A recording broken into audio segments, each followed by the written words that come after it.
Boa tarde a todos. Nós estamos esperando mais alguns minutos para que todos que estão se conectando tenham tempo para fazê-lo adequadamente, e nós devemos começar a nossa apresentação em 2 ou 3 minutos adicionais. Muito obrigado.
Boa tarde a todos, bem-vindos à atualização periódica do nosso fundo PATC11, Edifícios Corporativos.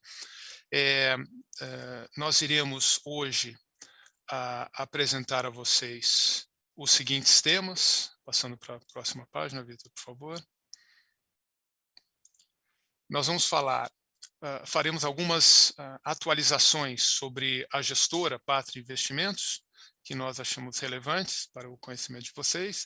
Depois nós vamos fazer uma análise do segmento de lajes corporativas e como o PATC está inserido nesse segmento. Vamos fazer uma série de considerações de avaliação relativa entre o PATC e os seus pares.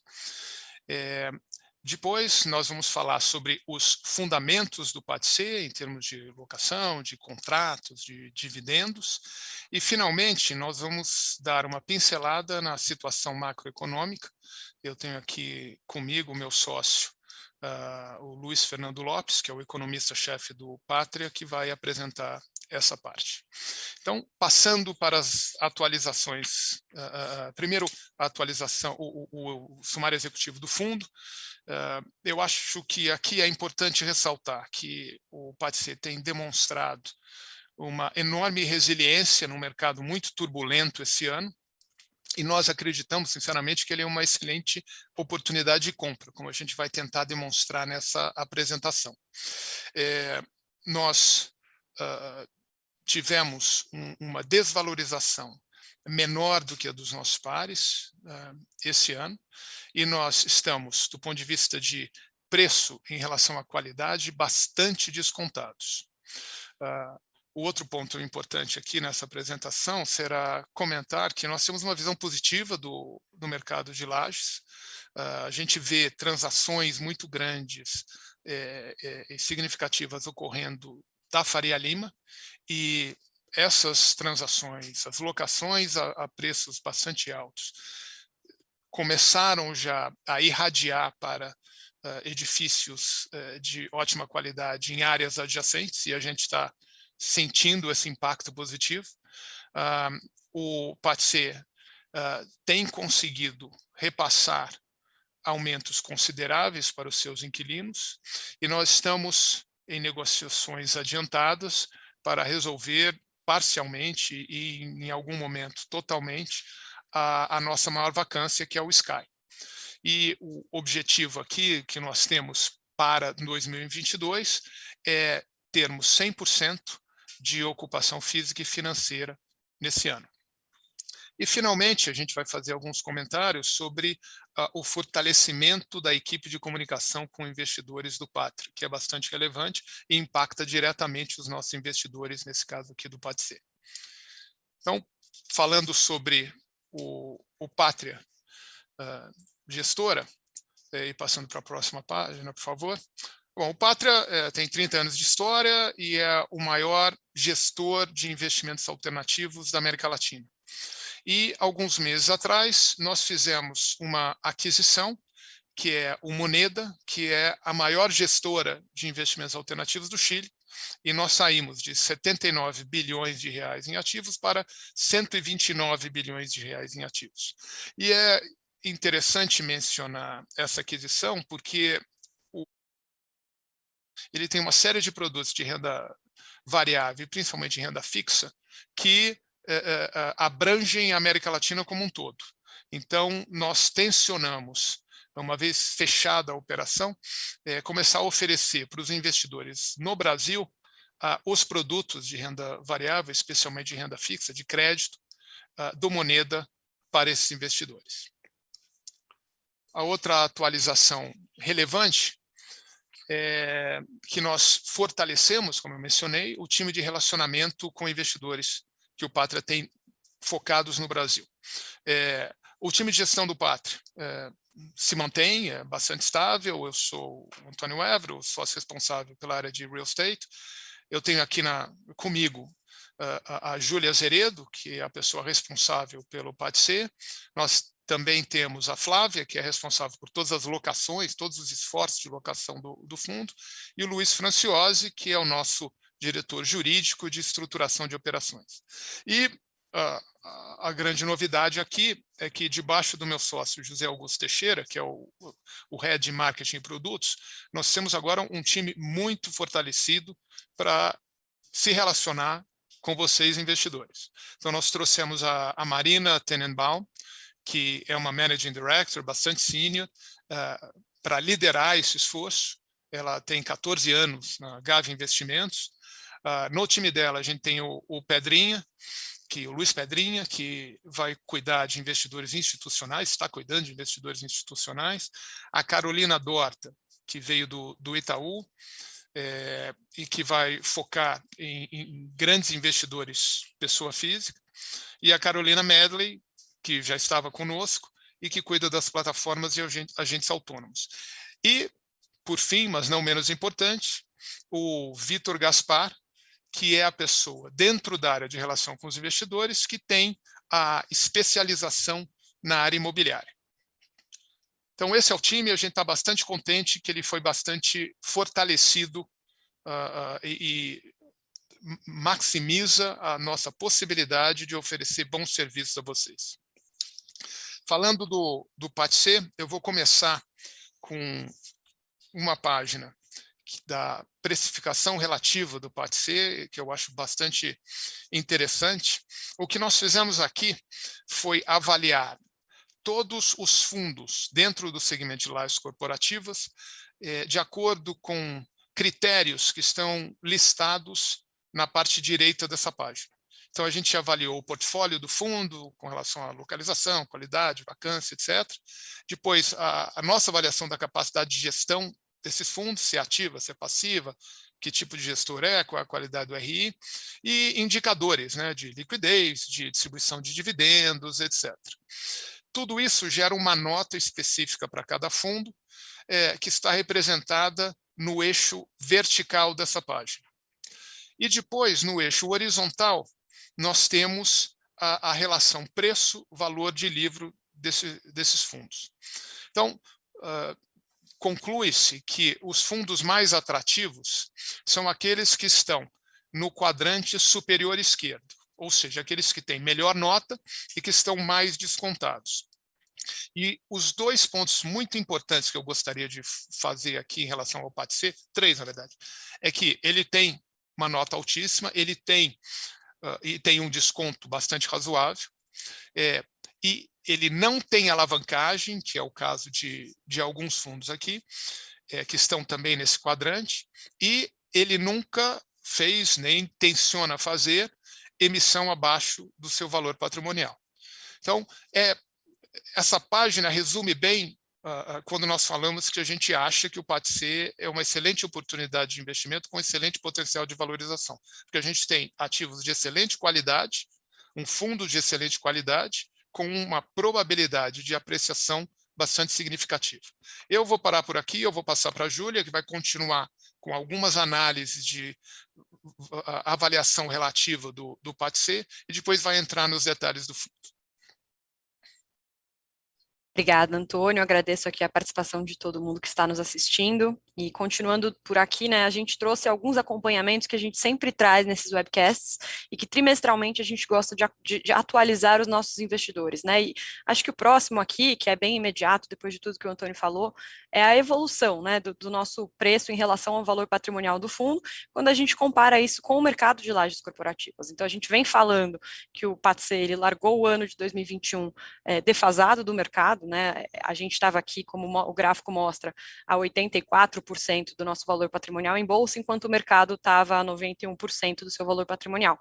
E o que a gente foi observando ao longo de 2021 foi uma convergência muito clara entre esses indicadores, né, PATC e mercado, e a gente sempre colocou aqui como meta do Pátria aqui para todos os investidores a gente reduzir esse espaçamento, né, convergir por completo com o mercado, e hoje aqui a gente traz a atualização que isso, na verdade, foi ultrapassado ligeiramente agora no final do ano, então a gente consegue ver que o PATC hoje está ligeiramente melhor precificado que o mercado de lajes, aqui a gente está colocando em linha, né, e esse era um objetivo nosso da gestão, acho que claramente demonstra uma resiliência na cota, que é um aspecto que a gente vai abordar no futuro, e acho que mais uma vez aqui a gente tem o potencial de valorização do fundo bastante claro em relação a tudo que a gente apresenta que é o mercado do ponto de vista de qualidade e localização, né? O ambiente de bolsa nesses momentos ele apresenta oportunidades de entrada e esse gráfico ele evidencia essa oportunidade de uma maneira bastante clara,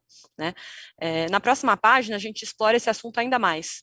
Então, a gente tem até ouvido falar em alguns fóruns de discussão, né, um assunto que a gente concorda bastante, a cota do PATC foi muito mais resiliente que o mercado de lajes corporativas em 2021.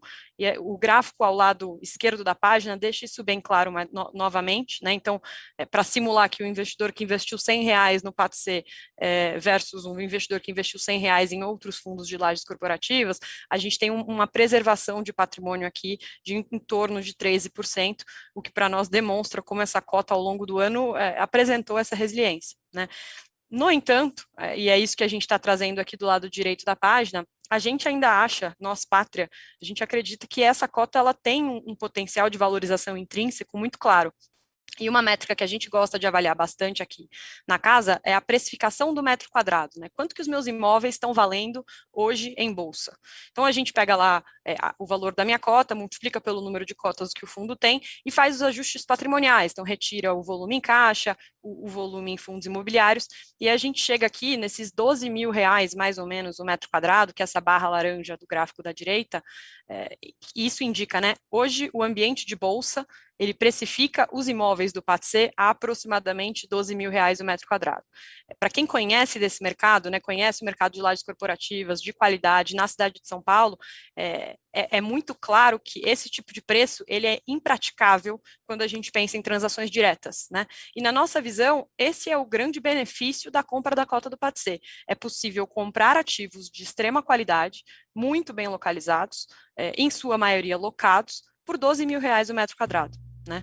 Então, para nós, essa é uma oportunidade de entrada que fica muito clara por esse indicador. E aí, comparando, né, a gente trouxe aqui outros indicadores para fazer essa comparação. Um deles é o valor patrimonial dos ativos. A gente hoje, né, a carteira do fundo, com base em 29 de outubro aqui, ela está marcada a R$ 19.400 o metro quadrado.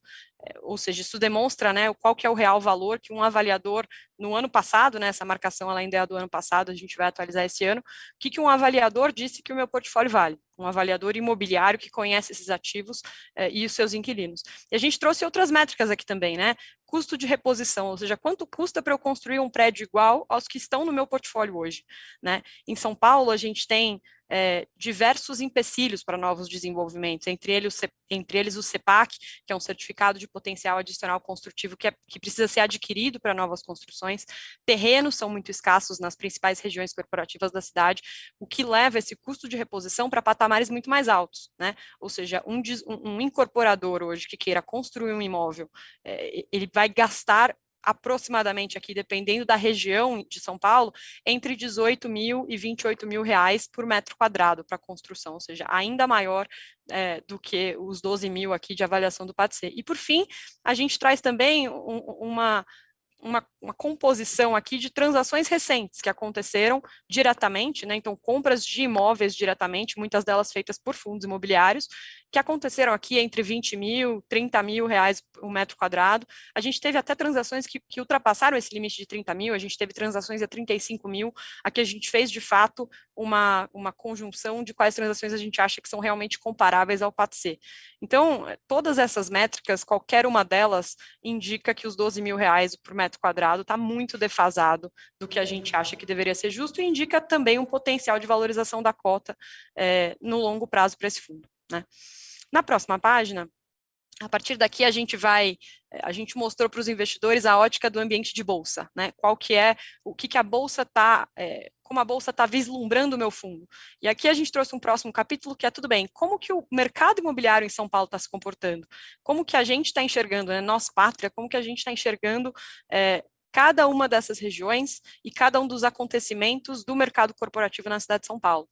Muitos dos gráficos que a gente traz aqui, a gente sempre traz para os investidores, a gente sente o dever de, nesse momento principalmente mais turbulento, de pandemia, atualizar trimestralmente esses números, até para deixar o nosso investidor plenamente ciente do mercado em que ele está entrando, né?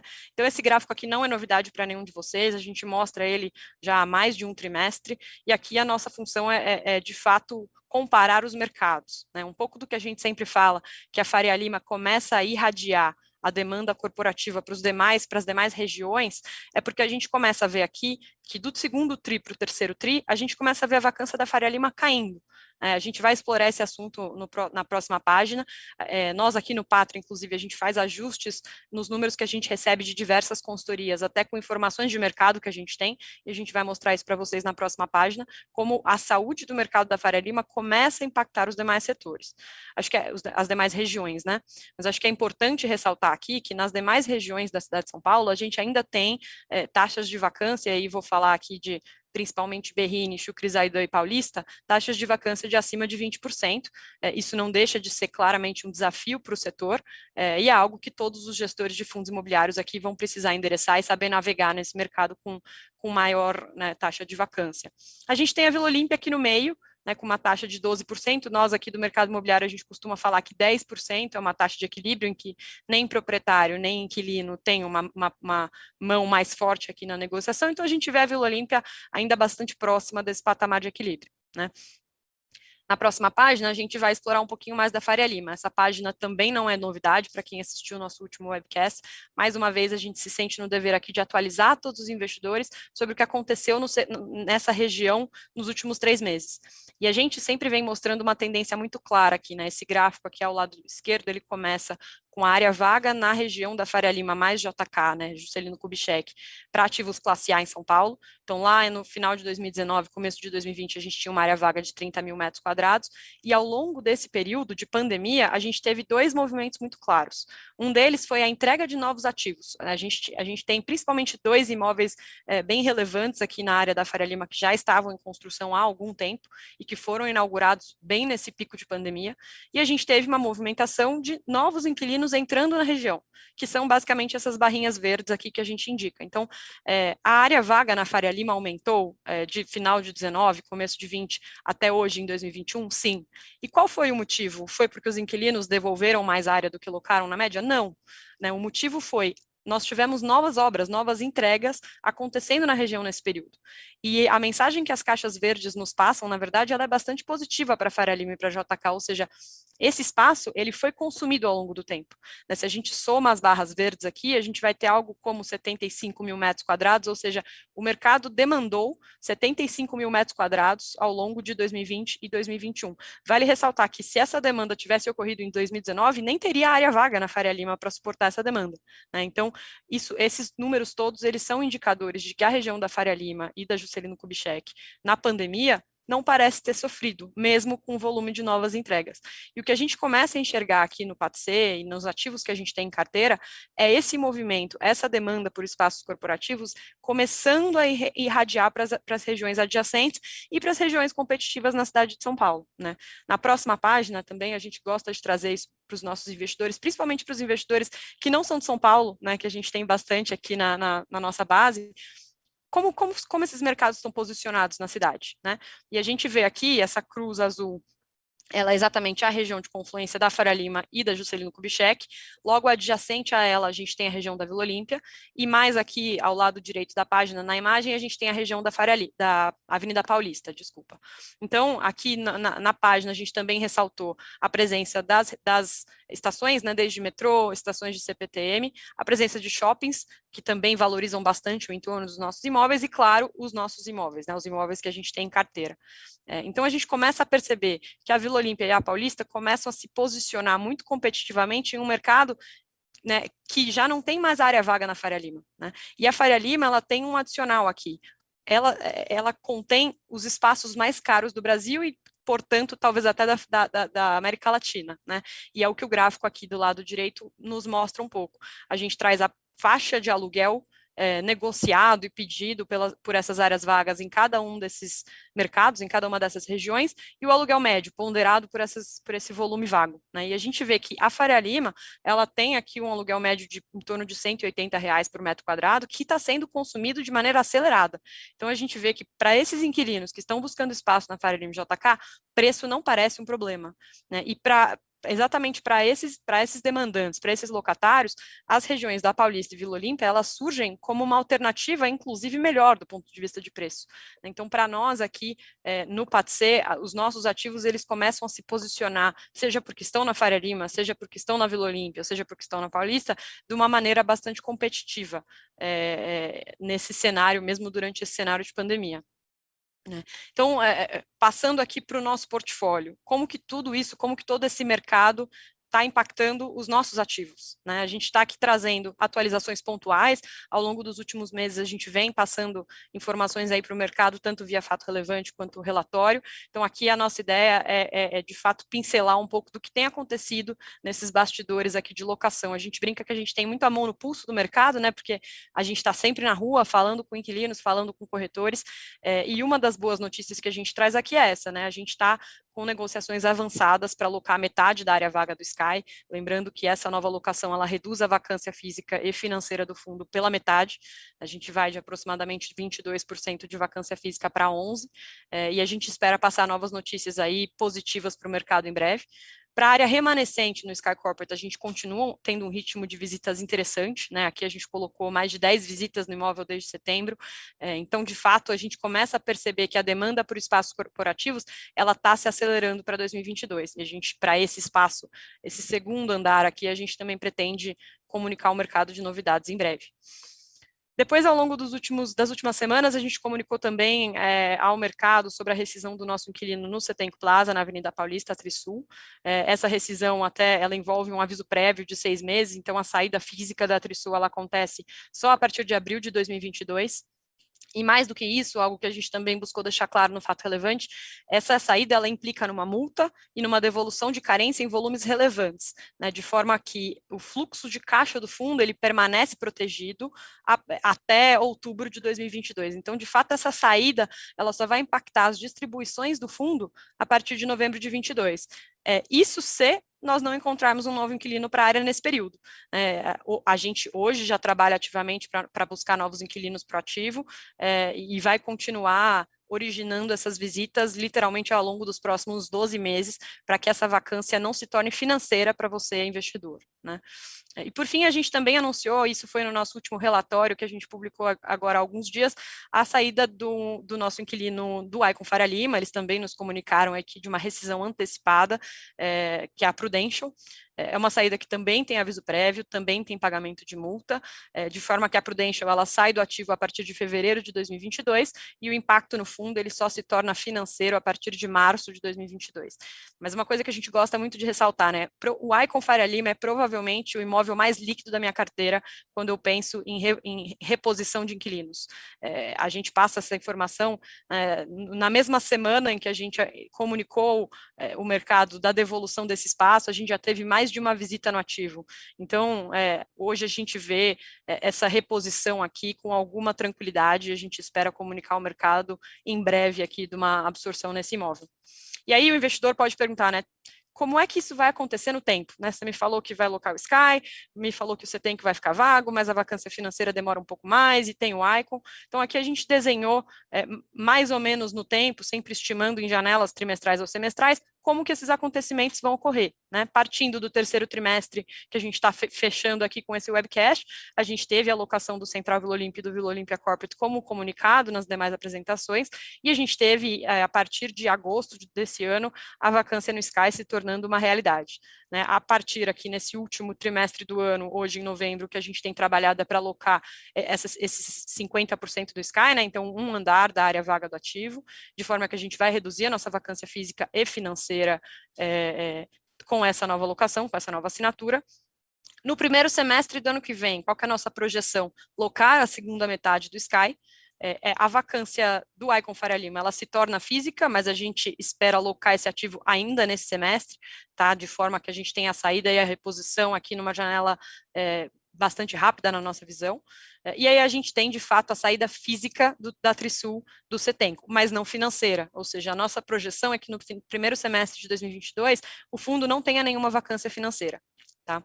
E aí, no segundo semestre de 2022, a gente está projetando aqui concluir a vacância do Setenco, concluir a locação da vacância do Setenco, de forma que a gente minimize um período que esse fundo fica vago financeiramente, né? O colchão que a multa de rescisão e a devolução de carência da Trisul nos traz, dá para nós essa liberdade de trabalhar essa locação aqui até o final do ano que vem. Bom, na próxima página, acho que aqui a gente traz, né, a projeção dos dividendos do fundo. Isso é uma coisa que a gente sempre busca deixar claro nesses webcasts também. É um fundo que distribui 30 centavos por cota, vem distribuindo isso ao longo desse último semestre. No semestre que vem, primeiro semestre de 2022, a gente pretende manter esses 30 centavos. Então, a gente projeta aqui que até o final desse ano, esses 30 centavos continuarão sendo distribuídos. No primeiro semestre do ano que vem também. É óbvio que isso pode ser impactado positivamente se a gente conclui uma alocação aqui nesse meio tempo, e essa alocação, enfim, determinado período aqui de carência, ele acaba ainda nessa janela projetada, né? Então, os 30 centavos, eles têm um upside, de forma que, quando o fundo estiver 100% ocupado e gerando caixa, até em razão de alguns repasses de inflação que a gente veio tendo aqui nos últimos meses, a gente sempre passa esse número também em webcasts, né? A gente projeta que esse fundo entregue entre 40 e 43 centavos por cota aos nossos investidores. Então, nas cotações atuais, né, aqui a gente usou a cotação de sexta-feira da semana passada, é um fundo que entrega 6% hoje de dividend yield e que 100% ocupado vai passar a entregar 8 a 8,6% de dividend yield, que na nossa visão, pensando em um fundo de tijolos de tanta qualidade e boas localizações, é um patamar mais do que adequado para o investidor que vai comprar nossa cota em bolsa. Do lado direito, a gente ressalta algumas das alavancas que podem, né, gerar valor para o investidor que comprar essa cota em bolsa. A primeira delas, obviamente, são os rendimentos mensais potenciais, que a gente explorou aqui ao lado esquerdo da página. Vale ressaltar que esses fundos imobiliários, como os fundos de tijolo que o Patria oferece, eles são protegidos por inflação, ou seja, eu corrijo os meus contratos de locação por inflação e, da mesma maneira, eu espero que o meu patrimônio também seja corrigido por inflação, né, de uma maneira correspondente aqui. E a gente enxerga, né, que esse fundo tem potencial, do ponto de vista de fundamento imobiliário, para retornar ao seu valor patrimonial ao longo do tempo. E aqui é a terceira coluna que a gente está indicando, gerador aqui desse retorno potencial no PATC de em torno de 50% para o investidor que compra a cota em bolsa hoje.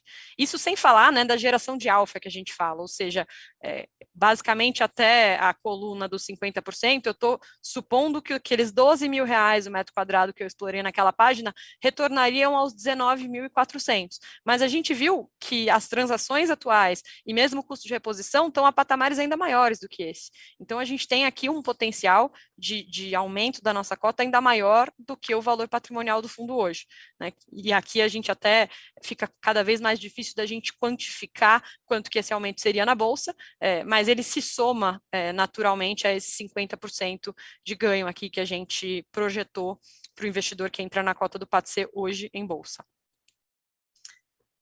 Bom, essas eram as principais mensagens que a gente queria passar para vocês. A gente sempre gosta de fechar essa apresentação recuperando quais são os principais pilares dos fundos que a gente gere aqui no Patria. Então, lembrando, né, esse é um fundo de altíssima qualidade, né, de ativos, então todos classe A ou A+, AA, AAA, com ótimas localizações, e tendo em vista o mercado e o desenho que a gente está enxergando hoje, principalmente quando a gente fala com potenciais novos inquilinos, é que a gente desenha essa meta nossa de 100% de ocupação da área vaga do fundo em 2022, conforme eu desenhei aqui na linha do tempo. Uma vez 100% ocupado, o PATC passa a entregar dividend yield de até 8,6%, com esse potencial retorno de 50% que eu abordei.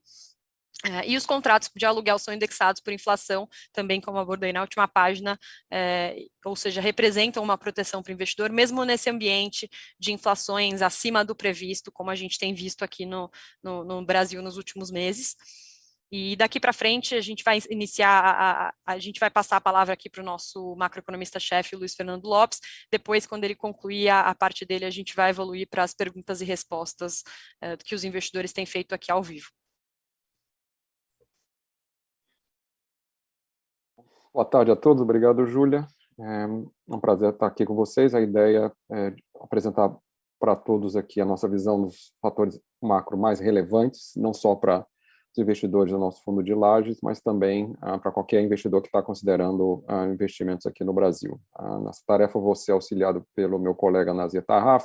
O primeiro ponto que eu queria já discutir com vocês é o motivo principal do desconto de praticamente todos os fundos e todos os ativos que são listados em bolsa, que é a taxa de juros, né? Então, o lado esquerdo, o gráfico do lado esquerdo mostra para vocês a famosa estrutura termo de juros, né, que é a projeção que o mercado faz do que vai ser os juros de curto, médio e longo prazo, quando você tem episódios onde o juros sobe significativamente, como esse juro é utilizado como fator de desconto para fazer o cálculo do valor presente dos ativos, tudo que é ativo real sofre com a alta de juros. E o que a gente está vendo aqui é uma curva, uma estrutura a termo de juros que tinha um formato razoável ali no começo de outubro, tem um spread que ela é positivamente inclinada, porque à medida que o tempo passa, você tem que colocar um prêmio de risco, né, pelo que vai acontecer nos próximos meses e anos, especialmente nesse ciclo que nós estamos agora, onde a gente tem que tentar enxergar o que são as consequências de uma eleição geral em 2022.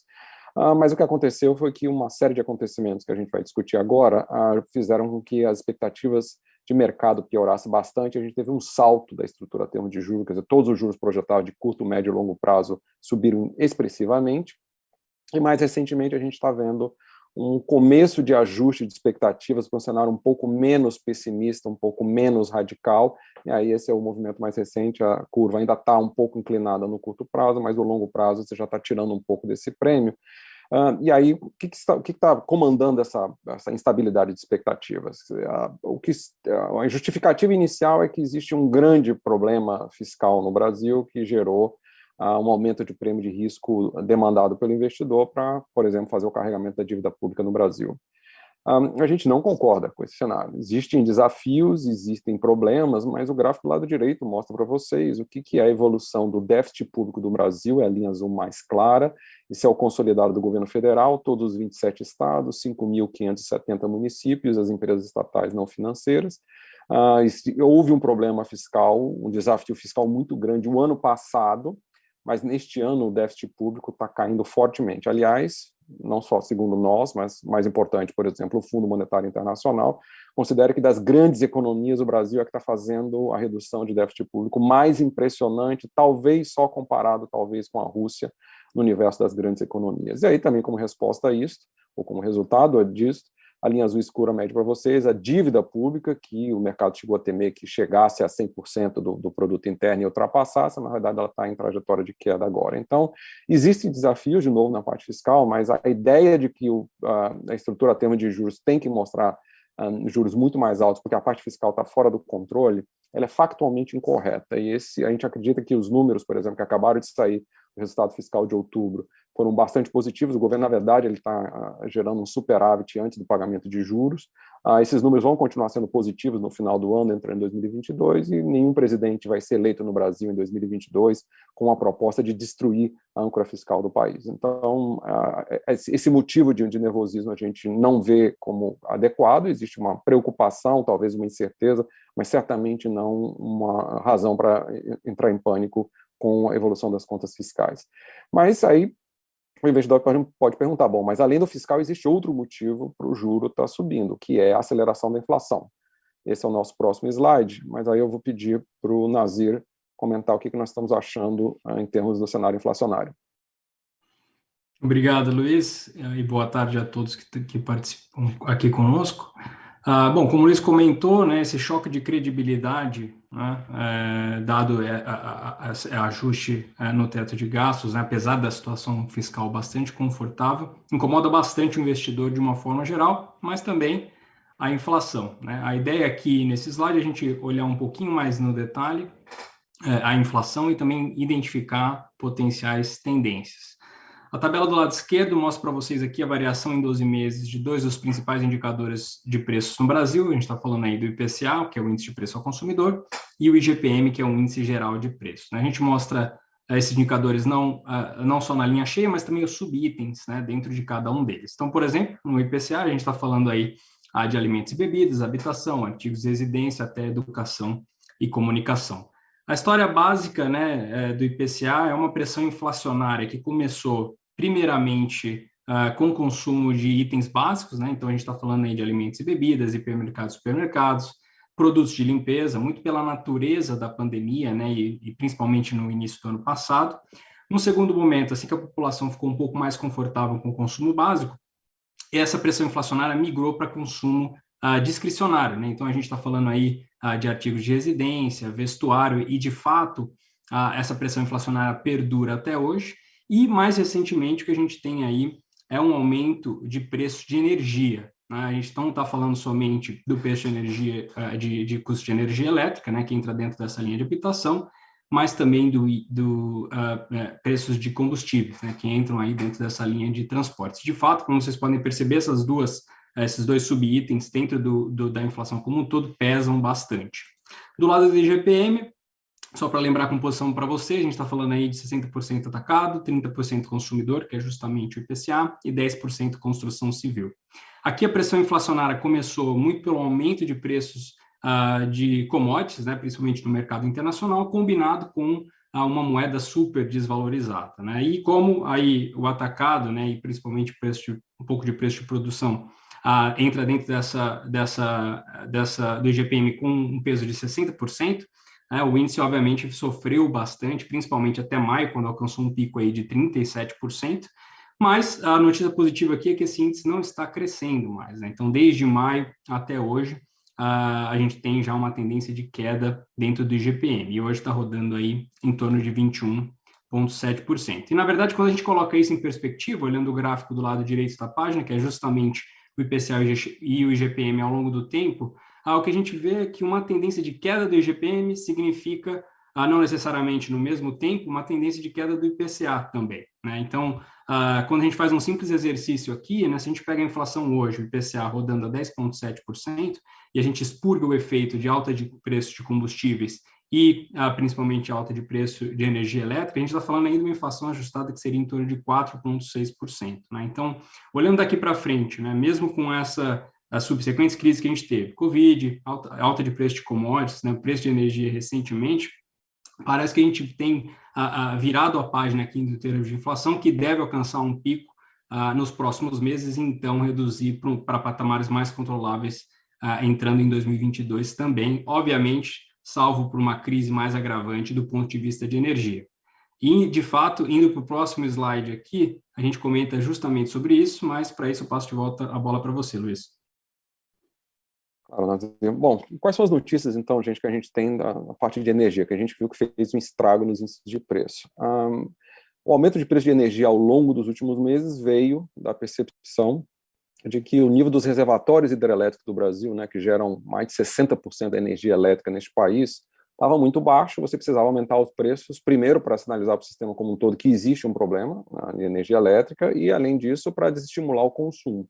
Então, a gente entrou em bandeira vermelha e todas as demais consequências que a gente já sabe. Então, examinando o gráfico do lado esquerdo, nós temos hidrologia, né, o nível médio dos reservatórios no Brasil, ao longo de vários anos. E a gente está destacando para vocês os últimos anos, que são aqueles onde que a hidrologia teve sob maior estresse. Isso é um efeito direto das mudanças climáticas que o mundo inteiro está enfrentando. E aí o que estava deixando a gente, todo mundo preocupado, era a curva vermelha, que era a curva mais recente de hidrologia, que a gente entrou nessa estação de queda, nesse período de baixa dos reservatórios, com o pior nível, o nível mais baixo desde que a série histórica existe. Então, é isso que deflagrou a bandeira vermelha, o aumento de preços e toda a deterioração de expectativas inflacionárias que isso provoca. Só que o que está acontecendo, depois de setembro, a curva parou de piorar. Ela deveria, segundo a sazonalidade, seguir em queda até a virada do ano, e aí o nível mais forte de chuvas deveria, a partir do pico do verão no Brasil, deveria começar a elevar os reservatórios. Só que isso já começou a acontecer a partir de outubro, o que é um tanto inesperado.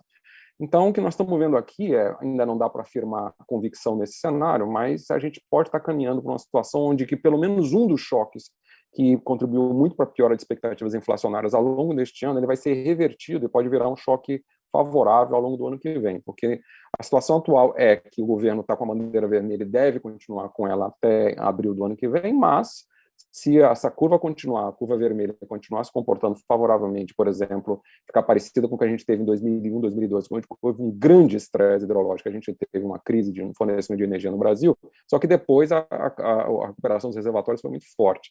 Se a gente continuar nessa direção, a gente obviamente vai ter o governo revendo a bandeira tarifária muito antes de abril do ano que vem, e aí todos os efeitos adversos que a gente viu ao longo dos últimos meses acontecem em sentido inverso, né? Então você cai o preço de energia elétrica, cai o impacto de habitação no IPCA, a inflação ao consumidor cai, o governo pode começar a pensar em não só não subir a taxa de juros, como eventualmente cortar. Então, esse é um cenário possível, e aí, falando nesse cenário, a gente já se move para o gráfico do lado direito. Isso aqui é o crescimento econômico previsto e o efetivamente acontecido no Brasil. Do lado, o previsto é o nosso modelo proprietário, obviamente o efetivo é o dado do IBGE. O que a gente vê aqui é uma economia que teve um mergulho forte por causa da crise no ano passado, não foi tão forte quanto as expectativas de mercado, que também lá atrás se mostraram exageradamente pessimistas, previam. A recuperação também foi muito mais forte do que se imaginava, as expectativas de mercado estavam erradas também, que previam uma recuperação lenta, não foi. Agora, para o ano que vem, basicamente muito provável que haja uma desaceleração, pelo efeito da alta de juros que já aconteceu no país, pelo efeito da desvalorização cambial que permanece muito elevada, o efeito de preço de combustível mais alto. Então, uma certa desaceleração já está contratada. Esse é o nosso cenário base. O que a gente está alertando os investidores é que a discussão tem sido basicamente, em termos do que vai acontecer em 2022, variantes entre o cenário básico, que está aparecendo na nossa simulação, e o cenário mais pessimista, que é um crescimento econômico praticamente zerado no ano que vem. São possíveis esses cenários, a gente acha que o básico mais provável do que o cenário pior. Agora, o que não está precificado é se, por exemplo, a evolução positiva dos reservatórios que a gente aludiu aqui no gráfico do lado esquerdo, se somar a um cenário externo menos tenso do que está sendo precificado hoje, um ciclo eleitoral menos contencioso, menos complicado do que está sendo precificado hoje, a mensagem que fica do cenário otimista, que não é o mais provável, é que existe grande espaço para uma retomada da atividade econômica muito forte já no ano que vem. O desemprego no Brasil ainda é muito elevado, a utilização de capacidade nas indústrias ainda é relativamente baixa, então existe muito espaço para a economia voltar a crescer se as expectativas mudarem. Não dá para apostar nisso ainda, mas é um cenário que a gente convidaria todos a contemplar e, obviamente, as implicações de preço de ativos seriam bastante interessantes. Vamos encerrar por aqui. Dúvidas ou outros pontos que vocês queiram discutir, a gente pode fazer isso na sessão de perguntas e respostas, e para isso eu passo a palavra para o meu colega Victor. Obrigado, Luiz, Nazir. Agora a gente vai dar início para a nossa sessão de perguntas e respostas, mas antes de começar, eu gostaria de reforçar para vocês que vocês podem realizar perguntas acessando através do QR Code aqui no canto inferior direito da tela, ou através do link na descrição do vídeo. A gente já tem algumas perguntas aqui, vamos começar com uma sobre inflação, repasses de inflação. Eu vou chamar aqui o Antônio Ever para ajudar a gente. Antônio, como estão os repasses de inflação dos contratos de locação do fundo? Vocês têm conseguido repassar o IGPM? O que a gente pode falar de uma forma... Acho que está no mudo. O que a gente pode falar é que, de uma forma geral, a gente tem conseguido repassar uma boa proporção do indicador nos nossos aluguéis. Obviamente, em casos específicos, a gente negocia, mas a gente tem um norte que devemos sempre repassar pelo menos o IPCA, e muitas vezes a gente repassa mais, dependendo da situação de mercado, para que o fundo tenha o maior rendimento possível. A gente acredita que os dois índices, né, IPCA e o IGPM, vão convergir em algum momento, e é por isso que a gente mantém esse patamar do IPCA como mínimo para o repasse na vasta maioria dos casos. Legal. Muito obrigado, Antônio. Agora, a gente tem uma pergunta aqui sobre a posição tática do PATC. Eu vou pedir para a Júlia ajudar a gente aqui. O fundo pretende se desfazer da sua posição tática? Foi a pergunta. Obrigada, Vitor. A gente recebe essa pergunta bastante, então é legal deixar claro aqui para todos os investidores. Acho que o primeiro ponto, né, essa posição tática do PATC, ela traz um dividend yield para o fundo que é satisfatório, né, em linha com as nossas projeções. Então, do ponto de vista de remuneração do capital, a gente não busca repor ou reciclar essa posição por esse motivo exclusivo, né? Óbvio, nós como gestores do fundo, gestores ativos desse produto, a gente sempre avalia possibilidades de reciclagem por preço, né? Faz sentido me desfazer desse ativo pelas perspectivas dele e talvez alocar em outros FIIs fundamentalistas aqui que a gente chama, é uma possibilidade. Mas a gente gosta de deixar claro que hoje eu não tenho a necessidade de me desfazer dessa posição e nem estou buscando fazer isso para fazer uma transação direta em imóveis ou nada similar. É uma possibilidade para o fundo. Legal. Muito obrigado, Júlia. A gente tem uma pergunta aqui sobre alavancagem, se o fundo pretende usar de alavancagem para novas aquisições. Antônio, você gostaria de pegar essa? Sim. Na verdade, eu acho que essa pergunta ela está relacionada à estratégia de aquisição do fundo, né, de uma forma mais abrangente. E eu vi que tem outra aqui que também pergunta sobre a possibilidade de emissões abaixo do valor patrimonial para a gente se financiar e fazer mais aquisições. Então, a primeira, com relação à alavancagem, toda vez que o mercado está fechado, né, com grandes oscilações de taxas de juros, isso se torna uma opção. Então, conceitualmente, é algo que a gente está a todo momento analisando, e a gente considera o custo da alavancagem, o yield da aquisição, e a gente procura ver se a operação geraria valor para o fundo. Então, sim, conceitualmente sim, mas no momento, dada a volatilidade das taxas de juros, a incerteza com relação à estabilização dos mercados, eu diria que é pouco provável que a gente esteja disposto a fazer uma operação alavancada que seja accretive, né, que agregue valor ao fundo na proporção que a gente considera necessária para mitigar o risco dessa alavancagem. E aí tem a outra pergunta em relação a aquisições, que é se a gente quer fazer emissões abaixo do valor patrimonial.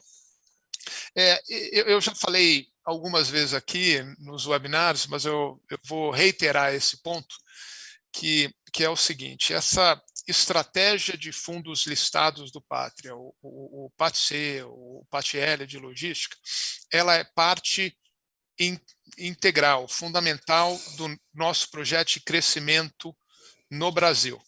Então, nós, de forma alguma, vamos fazer uma emissão a preços que diluem o nosso investidor de forma indevida, simplesmente para agregar mais volume no fundo. Então, nós somos muito criteriosos com relação a isso, porque a gente quer que esses fundos cresçam no longo prazo. E estamos menos preocupados com o volume adicional que a gente vai ter daqui a alguns meses. Então, a probabilidade de a gente fazer uma emissão abaixo do valor patrimonial é baixíssima, porque ela só ocorreria se a aquisição agregasse um valor enorme para o fundo que compensasse esse desconto que o investidor estaria arcando. Então, o investidor não tem que se preocupar com isso, porque definitivamente não é o nosso plano fazer isso. Tá ótimo. Muito obrigado, Antônio. Aqui a gente tem uma pergunta que a gente costuma receber bastante no nosso mailing também, que é se o fato de o PATC ser minoritário nos ativos não prejudica o fundo em concorrência interna e em decisões condominiais. Júlia, você gostaria de pegar essa daqui? Claro, realmente. A gente costuma abordar essa resposta, né, nos webcasts do fundo também com frequência, realmente, como o Vitor comentou. Acho que é importante deixar claro alguns pilares aqui, né? Quais que poderiam aqui, na cabeça de um investidor que faz essa pergunta, quais poderiam ser os malefícios da gente não ser majoritário nos ativos que a gente tem em carteira? O primeiro deles é a representatividade do nosso voto em uma assembleia condominial, né? E aqui a gente deixa a tranquilização, né? A gente busca tranquilizar o nosso investidor, pensando que os ativos da nossa carteira, eles são muito novos. Então, dificilmente a gente vai, nas assembleias condominiais, ter que aprovar aqui uma mudança de fachada, um retrofit muito relevante, ou qualquer alteração que a gente precise compor um voto majoritário aqui nesse sentido. A segunda ponderação que pode ser feita quando essa pergunta é direcionada a nós é preço, né? A gente não controla o preço do ativo como um todo por não sermos majoritários nesse imóvel. E a nossa visão quanto a essa resposta, ela é bastante pragmática, assim. Eu não concorro só com o meu inquilino dos demais andares desse imóvel. Eu concorro muito bem com o imóvel do lado, né, ou do lado dele, imóveis no entorno. Então, eu ser majoritária de um ativo pode até ser alguma ilusão de que você tem o controle do preço daquele imóvel, mas na verdade você vai também estar cedendo aos patamares de mercado, né? Então, a gente acredita que o PATC está protegido desses dois principais malefícios aqui, que são percebidos, né, pelo cotista que faz essa pergunta. Tá ótimo, muito obrigado. A gente tem mais uma aqui, eu acho que a Júlia também possa querer responder essa, sobre o Sky Corporate. A gente abordou durante o webcast, mas eu acho importante a gente ressaltar aqui. A pergunta é, o Sky Corporate, ele tem perspectivas de locação para 100% da área vaga, ou apenas a área já mobiliada tem demanda? Não, é uma ótima pergunta. A gente cobriu aqui no nosso webcast, né, que a gente tem a demanda pelos 50% em uma negociação bastante avançada, mas é sempre legal explorar um pouco mais esse assunto com o investidor, né? Eu convido até você, cotista, a se colocar no nosso lugar aqui. Muitos potenciais inquilinos chegam aqui para a Pátria e comentam, né?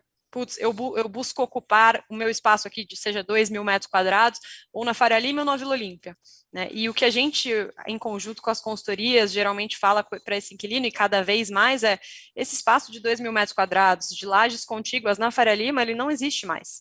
Então, cada vez mais a gente vê a nossa força, né, o nosso potencial de negociação aqui com potenciais inquilinos, tendo uma vacância no Sky Corporate na Vila Olímpia, crescendo ao longo desse período, né, e em 2022, que a gente enxerga as companhias voltando aos seus escritórios, a gente vê que isso vai se intensificar. Então, claramente, hoje a gente tem uma negociação avançada para alocar metade do Sky, né, que é um andar do ativo, mas a gente, como eu comentei no slide aqui, a gente entende que essa alocação por completo do ativo, então 100% de ocupação, ela deve ocorrer no primeiro semestre do ano que vem, principalmente tendo em vista esse aumento aqui pela procura da Vila Olímpia com a escassez de espaços na região do lado, que é a da Faria Lima e JK.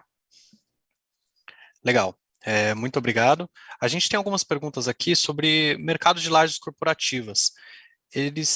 O cotista aqui está perguntando para a gente se, na nossa visão, existe fundamento para a compra de lajes corporativas recentes divulgadas na mídia. E ele cita aqui compras acima de R$35 mil no metro quadrado e compras do tipo. Eu acho que, Antônio, você pode nos ajudar com essa resposta? Sim, e a resposta a essa pergunta é uma continuação do que a Júlia acabou de falar, né? Ela acabou de dizer que áreas, por exemplo, de 2.000 metros quadrados na Faria Lima são extremamente raras e escassas. E isso leva a um aumento considerável de preço. Essas transações específicas às quais o cotista está se referindo, elas são excepcionais, são áreas extremamente atrativas e que comandam já um aluguel diferenciado e possivelmente elas vão ver aumentos de aluguéis ainda maiores. Agora, na nossa visão, essas transações, elas são uma indicação da solidez do segmento, né? Se essas operações estão ocorrendo na Faria Lima nesses níveis, é bastante provável que essa pujança do mercado comece a afetar a Vila Olímpia, a Paulista, etc., que vai beneficiar alguns outros players, incluindo o PATC, como vocês sabem. Muito legal. Obrigado, Antônio. A gente está chegando ao nosso final aqui, chegando ao nosso tempo, mas acredito que ainda tenhamos tempo para mais uma pergunta. A gente recebeu uma pergunta um pouco mais específica sobre perspectivas de aumentar a posição no VLOL 11, no FII VLOL 11. Júlia, você gostaria de pegar essa daqui? Claro. Acho que o VLOL 11 é um fundo que a gente gosta bastante, isso não é segredo para ninguém, olhando no nosso relatório gerencial isso fica muito claro, né, é a nossa maior posição em fundos imobiliários, indiretos aqui, né, na nossa posição fundamentalista. A gente também tem o ativo diretamente, a gente tem 2 andares lá no VOC, né, que é o ativo Vila Olímpia Corporate.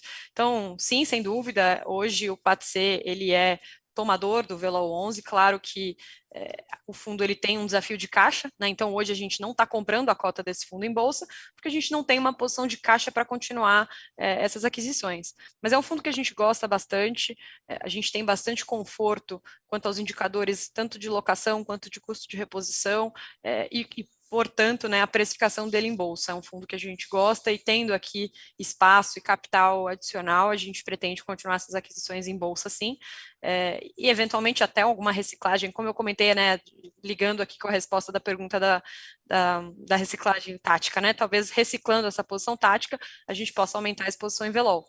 Sem dúvida, é um fundo que a gente gosta bastante e que a gente vê que protege o patrimônio do PATC com resiliência. Ótimo. Muito obrigado, Júlia. Com isso, a gente encerra a nossa sessão de perguntas e respostas. Caso vocês tenham qualquer dúvida adicional ou alguma pergunta que a gente não respondeu aqui, vocês podem entrar em contato com o nosso time de relação com investidores. O e-mail é ri.patc11@patria.com e estamos sempre à disposição para responder perguntas. Muito obrigado. Muito obrigado a todos.